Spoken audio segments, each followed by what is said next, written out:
राजा सुचंद्र हरि के अंश से ही उत्पन्न हुए थे। उस पर उन्होंने पत्नी सहित दिव्य 12 वर्षों तक तप करके ब्रह्मा को संतुष्ट किया था। इसीलिए कमल योनि ने ही वर दिया था, द्वापर के अंत में स्वयं श्री राधा तुम दोनों की पुत्री बनेंगी। उस वर की सिद्धि के लिए ही सुचंद्र वृषभानु गोप बने हैं। वह मुहूर्त आया, भाद्रपद की शुक्ला अष्टमी है, चंद्रवासर है, मध्याह्न है। सहसा प्रसूति गृह में एक ज्योति फैल जाती है। इतनी तीव्र ज्योति कि सबके नेत्र बंद हो गए। गोप सुंदरियों के नेत्र जब खुले, उन्होंने देखा शत सहस्त्र शरत चंद्रों की कांति लिए एक बालिका कृतिदा के सामने पड़ी है। बालिका का नाम रखा गया राधा, राधिका। इस प्रकार अयोनि संभवा श्री राधा भूतल पर श्री वृषभानु गोप एवं कीर्तिदा गोपी की पुत्री के रूप में प्रकट हुई। देवर्षि नारद जी को अपनी आराध्या राधा रानी के आविर्भाव का समाचार मिला तो वे बीना की झनकार पर हरिगुण गान करते हुए वृषभानु के महल के सामने आकर खड़े हो गए। वृषभानु गोप की दृष्टि उन पर पड़ी। वे दौड़कर नारद जी के चरणों में लौट गए और बोले, मुनिश्रेष्ठ, श्री चरणों में मेरी यह प्रार्थना है कि एक बार अपनी सुप्रसन्न दृष्टि मेरी बालिका पर भी डालने की कृपा करें। आश्चर्य में भरे नारद वृषभानु के पीछे पीछे अंतःपुर में गए। जाकर देखा कि स्वर्ण निर्मित सजीव सुंदरतम प्रतिमा सी एक बालिका भूमि पर लौट रही है। देखते ही देखते नारद का धैर्य जाता रहा। वे दौड़े तथा बालिका को उठाकर उन्होंने अंक में ले लिया। उनके प्राणों में अभूतपूर्व एक अद्भुत प्रेम का संचार हो गया।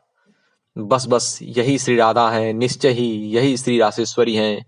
देवर्षि का अंतर हृदय आलोकित हो उठा। वे स्तुति करने लगे।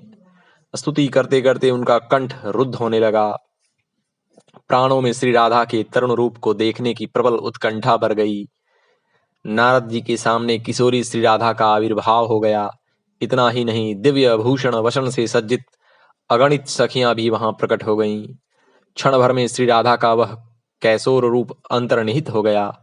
बाल्य रूप से रत्न पालने पर वे पुनः प्रकट हो गईं। देवर्षि बोले, वृषभानु, तुम्हारे भाग्य की सीमा नहीं। जिस गृह में तुम्हारी पुत्री के चरण चिन्ह अंकित हैं, वहां लक्ष्मी सहित नारायण समस्त देव नित्य निवास करते हैं। यह कहकर स्खलित गति से नारद चल पड़े। एक दिन की बात है, भांडारी वन में एक वट वृक्ष के नीचे नंद जी श्री कृष्ण को गोद में लिए खड़े हैं। अचानक काली घटाएं घिर आती हैं। नंद बाबा को चिंता हो रही है कि श्री कृष्ण की रक्षा कैसे की जाए। कोई उपाय न देखकर नंद एकांत मन से नारायण का स्मरण करने लगते हैं।